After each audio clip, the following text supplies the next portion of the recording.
Okay so hi everyone, कैसे हो आप सारे के सारे यार। आज हम बात करने वाले हैं मोल कॉन्सेप्ट के बारे में यार। और आज मैं आपको इसके अंदर 20 मिनट में सारा का सारा रिवीजन करा दूंगा। जितने भी इंपॉर्टेंट फॉर्मूलाज हैं सबका मैं रिवीजन कर रहे होंगे यार, ध्यान से सुनना, फटाफट कराएंगे आपको। देखो यार, पहले बात करते हैं कुछ कॉन्सेंट्रेशन टर्म्स के बारे में यार। पहला है हमारा वेट बाय वेट। देखो इसके अंदर क्या होता है, परसेंटेज वेट बाय वेट का फॉर्मूला होता है weight of solute upon weight of solution into 100। ध्यान कर रखना आपको, जो वेट होगा वो हर जगह ग्राम्स के अंदर ही हो रहा होगा। नेक्स्ट बात करते हैं हम लोग यार। अगला है वेट बाय वॉल्यूम परसेंटेज। देखो इसका फॉर्मूला होता है weight of solute upon volume of solution in ml, ठीक है, और साथ में आगे 100 आएगा। बात करते हैं वॉल्यूम अपॉन वॉल्यूम का परसेंटेज के बारे में। तो नेक्स्ट है volume of solute upon volume of solution, ठीक है, इनटू 100। और ध्यान रखना क्या आपको कि वॉल्यूम जो है दोनों का वो किस में आएगा, ml के अंदर आ रहा होगा। नेक्स्ट हम जो बात करते हैं यार, मोल फ्रैक्शन। आपने बहुत इसका नाम सुना होगा, ध्यान सुनना। ये कब होता है, जैसे कि ना अब आपका एक सोल्यूशन है वो a प्लस बी के मिक्सचर से बना हुआ है, ठीक है। तो मोल फ्रैक्शन ऑफ ए क्या होगा, mole of A upon total moles, यानी कि mole of A plus mole of B. इसको हम क्या बोल सकते हैं, n A upon n A plus n B, ठीक है। नेक्स्ट बात करते हैं, अगर एक्स बी के लिए निकालना होगा, कैसे निकालोगे, बड़ा सिंपल है, mole of B upon total moles, simple. देखो नेक्स्ट बात करते हैं हम लोग मोलैरिटी के बारे में बात करते हैं। इसको आप बड़े वाले एम से डिनोट करते हो, क्या बोलते हैं हम इसको, number of moles of solute upon volume of solution in what, in litres. इसको ध्यान रखना, इसका हम ऐसे बोल सकते हैं इसको कि n B upon V of A plus B in what, litres, ठीक है। नेक्स्ट बात करते हैं मोलैरिटी। अब देखो यार, इसको हम स्मॉल एम से डिनोट करते हैं। Small m equals to number of mole of solute upon mass of solvent. ध्यान रखना, मोलैरिटी के अंदर भाई हमारा वॉल्यूम था भाई, और यहाँ पे आपका मास ऑफ सॉल्वेंट है, और वो किसके अंदर है, केजी के अंदर है। इसको हम इस तरह से भी लिख सकते हैं, इसका पढ़ लेना। नेक्स्ट बात करते हैं, देखो यार पीपीएम और पीवीपी ये बहुत ही ज़्यादा सिमिलर है वेट बाय वेट की तरह। देखो समझना, जैसे वेट बाय वेट के अंदर weight of solute upon weight of solution into 100 था ना भाई, यहाँ पर क्या है, यहाँ पे ना मिलियन है, पीपीएम इज मिलियन, है ना। तो भाई मिलियन के अंदर कितने जीरो आते हैं, 6 जीरो आते हैं, तो इसलिए भाई हम लोगों ने यहाँ पे 6 डाल दिया। ऐसे ही भाई पार्ट्स पर बिलियन भी होता है चीज़, एग्जैक्टली सेम है, बस भाई यहाँ पे 10 की पावर 6 की जगह पे भाई यहाँ पे आपका 10 की पावर 9 है, ठीक है जी। नेक्स्ट बात करते हैं हम लोग। देखो एक बहुत इंपॉर्टेंट नोट है जो आपसे कई बार सवाल आपसे पूछ सकते हैं जेईई मेन के अंदर। एक नोट समझ लो कि जैसे कि ट्रिक पहला समझो कि जिसके भी अंदर, जैसे कि हम लोगों ने बहुत सारे कॉन्सेंट्रेशन टर्म्स पढ़ लिए, जिसके भी अंदर V आएगा ना, वहाँ पे टेम्परेचर चीज़ों के ऊपर डिपेंड कर रहा होगा। जैसे कि एग्जाम्पल के लिए wait by wait, molarity, ppm और पीवीपी, इन सब के अंदर कहीं भी वॉल्यूम नहीं आया था, तो भाई यहाँ पे टेम्परेचर इंडिपेंडेंट है, ठीक है। लेकिन जहाँ पर भी हमारा टेम्परेचर आ जाएगा वहाँ पर भाई इस पर ये टेम्परेचर पे डिपेंडेंट हो जाएंगे, ठीक है। नेक्स्ट बात करते हैं हम लोग बहुत इंपॉर्टेंट है, आपको कुछ मैं आपको रिलेशन बताऊंगा जो आपके न्यूमेरिकल के अंदर काफ़ी आपको हेल्प करने वाले हैं, समझना। पहला रिलेशन आप देखो वेट बाय वेट और मोलैरिटी के बारे में, ठीक है। ये फॉर्मूला है molarity into molecular weight of what, solute equals to 10 AD। अब देखो यहाँ पे ना ए क्या है, ए है हमारा वेट बाय वेट का परसेंटेज, डी है हमारी डेंसिटी, और जो हमारा बड़ा एम है वो है मोलैरिटी। ध्यान कर रखना है, जो हमारी डेंसिटी है वो ग्राम पर ml के अंदर आपको दी हुई है, ठीक है जी। नेक्स्ट बात करते हैं हम लोग यहाँ पे आ जाओ मोल फ्रैक्शन और मोलैरिटी के बारे में। देखो molarity of A into mole fraction of A into M equals to 1000 of mole fraction of B। अब देखो MF क्या है भाई, मोल फ्रैक्शन हमारा हो गया यहाँ पे, A क्या है, सॉल्वेंट है, स्मॉल m क्या है, मोलैरिटी है, B हमारा सॉल्यूट है, और जो M है ये हमारा molecular weight of solvent. Solvent को हम क्या बोलते हैं, यहाँ पर A बोल रहे होते हैं, ठीक है जी। आगे बात करते हैं, देखो यार मोलैरिटी और मोलैरिटी के बारे में एक बहुत इंपॉर्टेंट यहाँ पे फॉर्मूला है। आपसे यहाँ पे 2 PYQs आपके आए हुए थे जेईई के अंदर पिछले 5 सालों के अंदर, ठीक है। तो समझना, molarity equals to DM into 1000 upon MM plus 1000। अब देखो यहाँ पे ज़रा समझ लो कि कुछ इंपॉर्टेंट चीज़ें हैं। स्मॉल m क्या होता है, हमारा मोलैरिटी होता है। एक और जो हमारा स्मॉल m है वो है मॉलिकुलर वेट ऑफ सॉल्यूट, यानी कि मोलैरिटी ये हो गया और स्मॉल m हमारा मॉलिकुलर वेट ऑफ सॉल्यूट हो गया, ठीक है। अब देखो जो हमारा d है वो होता है ऑब्वियसली डेंसिटी, और m हमारा होता है मोलैरिटी, कौन सा, बड़ा वाला, ठीक है। अब सुनो कुछ बेसिक्स हैं, बहुत इंपॉर्टेंट है समझना। मोल्स के भाई कुछ हमारे पास यहाँ पे फॉर्मूलाज हैं। Mole equals to mass upon molar mass, सबको पता है भाई मास हमारा ग्राम में आता है। एक और है mole equals to number of particles upon Na। अब देखो यार Na क्या होता है, Na is this number 6.022 into 10 की पावर 23, ठीक है जी।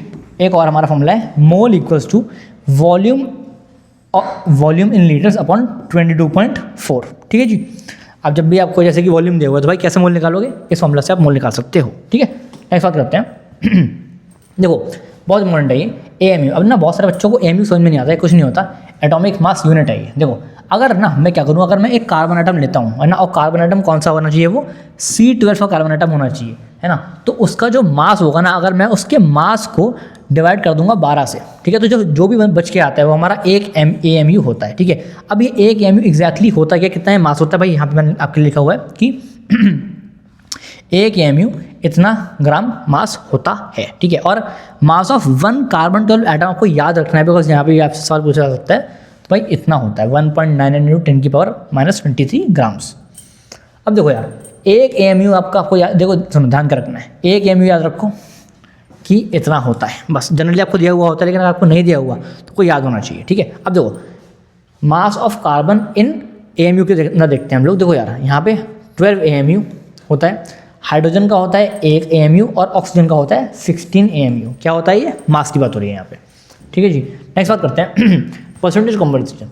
बहुत इंपॉर्टेंट है, यहाँ से सवाल आ सकता है आपका, percentage composition of an atom कैसे करोगे। देखो आप बोलोगे atomic mass into number of atoms into 100 upon molar मास। अब मैं आपका इसको एक सवाल कराता हूँ, क्या समझना। ठीक है, पहले आप इसको ज़रा अच्छे से घूर लो, बढ़िया करके घूर लिया। अब सुनो, आपसे सवाल आया, बोलते हैं भाई परसेंटेज ऑफ Na2CO3 के अंदर आप भाई Na का परसेंटेज बताओ, Na का परसेंटेज आप बताओ, कैसे बताओगे ज़रा समझना। परसेंटेज Na इक्वल्स टू, देखो एटॉमिक मास भाई Na का कितना होता है 23 होता है, हमने भाई 23 डाल दिया। ठीक है, अब नंबर ऑफ एटम, उसके अंदर कितने नंबर ऑफ एटम जरा चेक करो, इसके अंदर है भाई नंबर ऑफ एटम कितने हैं, 2 हैं। ठीक है, तो भाई यहाँ मैंने 2 डाल दिया, राइट। अब सुनो नीचे क्या है, मोलर मास, मतलब भाई इस पूरे का पूरा कितना मोलर मास होगा, तो ऑब्वियसली आप चेक कर सकते हो 23 × 2 ये डाल दिया। ठीक है, कार्बन का एक ही होता है तो 12 × 1 और ऑक्सीजन × 3 होता है, यानी कि ऑक्सीजन का होता है 16 और 16 × 3। इसको आप जब कैलकुलेट करोगे तो 43.3% यहाँ पे आने वाला है, ऑब्वियसली इस 100 के साथ में। ठीक है, नेक्स्ट बात करते हैं डेंसिटी। देखो 2 तरह की डेंसिटी होती है यार, एक होती है एब्सोल्यूट, एक होती है रिलेटिव। पहले हम बात करते हैं एब्सोल्यूट के बारे में। यहाँ भी 2 तरीके की हो सकती है, या तो सॉलिड या फिर हम लिक्विड के लिए बात कर लें, या फिर गैसेस के लिए बात कर लें। अगर हम सॉलिड या लिक्विड के लिए बात करते हैं तो भाई डेंसिटी का एक ही फॉर्मूला है, क्या, density equals to mass upon volume. ये आप सबको पता था, मुझे ही पता है। ठीक है, अब सुनो, अब देखो फॉर गैसेस है ना, डेंसिटी इक्वल्स टू PM/RT। ठीक, अब देखो यार यहाँ पे P है प्रेशर, M है मोलर मास, R है 0.083, ध्यान रखना यही वाला हमको लेना है। ठीक है, और टेम्परेचर हमारा आ गया केल्विन के अंदर, ऑब्वियसली अभी जो T है वो क्या है, टेम्परेचर है। ठीक है, अब देखो रिलेटिव डेंसिटी के बारे में बात करते हैं। फिर से होती है 2 तरह की, एक सॉलिड लिक्विड की और एक होती है गैसेस की। ठीक है, relative density for solid and liquid क्या होता है, density of substance upon density of H2O at 4 degree Celsius. Basically क्या होता है, H2O का ना ये जनरलाइज हमको डेंसिटी इन्होंने दिया हुआ है। ठीक है, तो आपको इसे डिवाइड करना होता है हर बार में। नेक्स्ट बात करते हैं, अगर गैसेस के लिए बात करूँगा तो क्या होगा, relative density equals to M1/M2। अब आप बोलोगे कि M1 और M2 है, M1 is what, molar mass of gases. ठीक है, जैसे कि समझ लो एक H2 गैस है, एक N2 गैस है। ठीक है, दोनों की भाई आपको रिलेटिव डेंसिटी निकालनी है। कैसे निकालोगे भाई, दोनों के मोलर मास को दूसरे से डिवाइड कर दो, आपको भाई रिलेटिव डेंसिटी आ जाएगी। यहाँ पर एक चीज़ आपसे और पूछ लेते हैं एक बार, ऑल दो इतनी इंपॉर्टेंट नहीं है बट फिर भी सुन लो। वेपर डेंसिटी का क्या फॉर्मूला होता है, vapour density equals to molar mass upon 2। Let say भाई मेरे पास N2 की मेरे को वेपर डेंसिटी पूछ ली, क्या बोलोगे भाई, मोलर मास अपॉन 2, कहानी खत्म। ठीक है, आज नेक्स्ट बात करते हैं हम लोग 20 एवरेज एटॉमिक वेट। ठीक है, अच्छा एक बात और, यहाँ पे ना ये आइसोटोप्स के लिए अवेलेबल होता है। आप बोलोगे कि भैया आइसोटोप क्या होते हैं, मेरी बात ध्यान सुनो। आपने खुदाई करी और आपने भाई निकाला एक क्लोरीन का ओर। ठीक है, अब देखो यार इस क्लोरीन के अंदर Cl5 भी हो सकता है और Cl7 वाला भी हो सकता है। ठीक है, अब हम इसको क्या बोलते हैं, आइसोटोप बोल सकते हैं। ठीक है, आपसे बंदा पूछता है कि भाई मेरे को बताओ Cl5 का इस क्लोरीन वाले ओर के अंदर कितना परसेंटेज है, तो आप बोलोगे बताओ। देखो सिंपल ये फॉर्मूला यूज करोगे, कैसे, आइसोटोप का percentage into atomic weight of this isotope plus इस वाले आइसोटोप का percentage into atomic weight of what, this isotope, कहानी खत्म। ओके गाइस, सब बात करते हैं लिमिटिंग रीजन के बारे में। यार देखो यहाँ पे बहुत इंपॉर्टेंट पता है क्यों बन जाता है, बिकॉज यहाँ से स्टोइचियोमेट्री की क्वेश्चन आपके सॉल्व हो सकते हैं। यहाँ समझना, यहाँ पे ना बच्चे बहुत गलती करते हैं, मैं बताता हूँ आपको। देखो क्वेश्चन आपसे आएगा, आपसे पहले पूछेगा कि भाई आप ना लिमिटिंग रीजन फाइंड करो, मतलब फाइंड लिमिटिंग रीजन, बहुत इंपॉर्टेंट है। आपको ये एक उन्होंने रिएक्शन दे दी। ठीक है, अब देखो आपको करना क्या है, ट्रिक ये है, फाइंड मोल अपॉन कोएफिशिएंट का रेशियो। यहीं से अगर तुमने इस चीज़ को समझ लिया तुम्हारा काम खत्म। देखो आपको ना इनिशियल मोल दिए हुए होते हैं हमेशा कि इसके 4 हैं और इसके 6 हैं। लेट्स से एग्जाम्पल के लिए बता रहा हूँ आपको, ठीक है।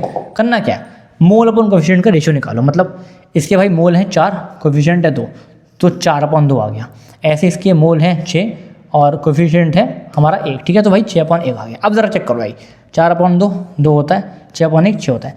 जो भी हाई इसके अंदर से कम है ना, जैसे कि यहाँ भाई 2 कम है और 2 किसका है, SO2 का है, तो भाई हमारा लिमिटिंग एजेंट क्या हो गया, SO2 हो गया। समझ गए। अगर आपको इतनी समझ में आती है, अब आप सवाल कर ले जाओगे स्टोइचियोमेट्रिक वाले, ठीक है। अब सुनो नेक्स्ट बात करते हैं, बहुत इंपॉर्टेंट है ये भी, एम्पिरिकल एंड मॉलिक्यूलर फॉर्मूला के बारे में यार। पहले 2 फॉर्मूला रटो, क्या, molecular formula equals to n into empirical formula. अब मैं आपको बताऊंगा कि n क्या होता है, बट सुनते जाओ। एक और होता है molecular formula weight equals to n into empirical formula weight, ठीक है जी। अब देखो एक सवाल दिखाता हूँ मैं आपको, ठीक है। क्या है वो, आपको ना एक सवाल दिया हुआ है CXHYOZ, है ना, और आपको बता दिया कि इस कंपाउंड के अंदर ना C की इतनी मात्रा है, H की इतनी मात्रा है और O की इतनी मात्रा है, ठीक है। आपको बोला कि भाई इसका ना मॉलिक्यूलर फॉर्मूला फाइंड करो, और दिया हुआ क्या है, इस पूरे का मॉलिक्यूलर वेट 118 है। अब कैसे फाइंड करोगे मैं बताता हूँ, इसको रट लेना, यही तरीका है केवल। एक टेबल बनाओ, ठीक है, 4 खाने बनाओ। यहाँ पे E से हमारा एलिमेंट आ गया, percentage composition, percentage upon atomic weight और सिंपल रेशियो। अब समझना हमने CH और O डाल दिया, ठीक है, हमारे पास यहाँ पे 3 एलिमेंट्स से 3 डाल दिया। अब परसेंटेज कॉम्पोजिशन आपको दिया हुआ है, इसको डाल के यहाँ पे चेप दो, ठीक है। अब देखो बहुत इंपॉर्टेंट है, परसेंटेज अपॉन एटॉमिक वेट निकालना है। देखो इसका कितना परसेंटेज है, 40.6, तो भाई यहाँ मैंने 40.6 डाल दिया। और हमारा कार्बन का उसका कितना एटॉमिक वेट होता है, 12, तो भाई मैंने यहाँ 12 डाल दिया, ठीक है। अब परसेंटेज कॉम्पोजिशन यहाँ पे 5 आ गया, और हाइड्रोजन का कितना एटॉमिक वेट होता है, 1, तो भाई यहाँ पे 1 आ गया। नेक्स्ट बात करते हैं, O का कितना होता है, 54.4 आपको दिया हुआ है, तो ये आ गया, और इसका एटॉमिक वेट कितना हो गया, 16, तो भाई आ गया, है ना। अब आपने जब इसको सॉल्व करा तो हमारा 3.3, 5 और 3.3 आया।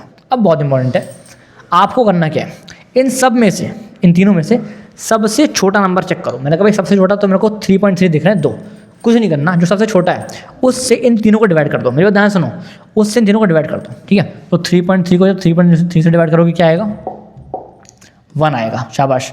इसको से डिवाइड करके आएगा 1.5 आएगा, और इसको से डिवाइड करके आएगा 1 आएगा, ठीक है। अब देखो 1, 1.5 और 1, ठीक है।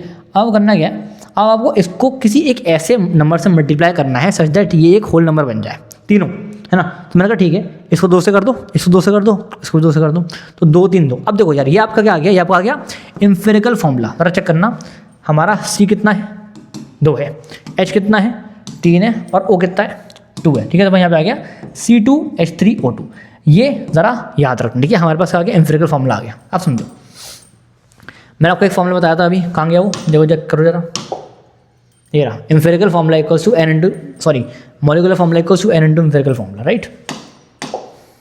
अब देखो हमने वो डाला यहाँ पर, ये है वो वाला फॉर्मूला। अब देखो यहाँ से n आ गया MFW अपॉन EFW, ठीक है। अब देखो आपको मॉलिक्यूलर फॉर्मूला वेट दिया हुआ है, जरा चेक करो, ये रहा, क्या है, 118 है, तो भाई यहाँ पे हमारा आ गया 118, और एम्पिरिकल फॉर्मूला वेट दिया हुआ है, कैसे, जरा चेक करना। एम्पिरिकल फॉर्मूला हमारा है C2H3O2, क्या है, C2H3O2, ठीक है। जरा चेक करो, C12 होता है एटॉमिक वेट, और आगे 2 लिखा हुआ है, तो भाई 2 से मल्टीप्लाई हो गया, प्लस H इंटू 3 हो जाएगा, और H कितना होता है, 1 होता है, तो ये आ गया हमारा। और O2 है, यानी कि O का एटॉमिक वेट होता है 16, और कितने दिए हुए हैं, 2, तो 16 इंटू 2 हो गया, ठीक है। इसको आप वो करना, आपका हमारे यहाँ पे आंसर आ जाएगा 2। अब ये क्या आया, ये हमारा n इक्वल्स टू क्या आया, 2 आया है, ठीक है। और हमारे पास देखो ऑलरेडी ये एम्पिरिकल फॉर्मूला था, ठीक है। आपको मॉलिक्यूलर फॉर्मूला निकालना है, कैसे निकालोगे, मैंने आपको क्या बताया था, empirical molecular formula weight equals to n into empirical formula weight, ठीक है। इसको हम यूज़ कर रहे हैं यार, ठीक है। तो क्या होगा, 2 को आप जब इससे मल्टीप्लाई करोगे तो भाई आपका MFW आ जाएगा। जरा चेक करो, MF क्या हो गया, 2 इंटू दिस। इसको ज़रा अगर सॉल्व करते हो तो हमारे पास मॉलिक्यूलर फॉर्मूला आ गया C4H6O4। ये ऑलमोस्ट आपको मिल सकता है, हर 3 साल में आपको एक बार ये देखने को मिल सकता है, हो सकता है इस साल आपको देखने को मिल जाए, ठीक है। इसको अच्छे से कर लेना यार। So this was all about this mole concept का वीडियो, ठीक है। मैंने पूरी कोशिश करी कि यार हर एक जो इंपॉर्टेंट फॉर्मूला है मैं आपको समझा दूँ, ठीक है। और बाकी हम लोग अब सीरीज स्टार्ट कर रहे हैं रिवीजन वाली, PYQ हेड भी आपके लिए आने वाला है, तो सब्सक्राइब कर देना चैनल को, और हम भाई मिलेंगे नेक्स्ट वीडियो के अंदर। तब तक के लिए ओके बाय।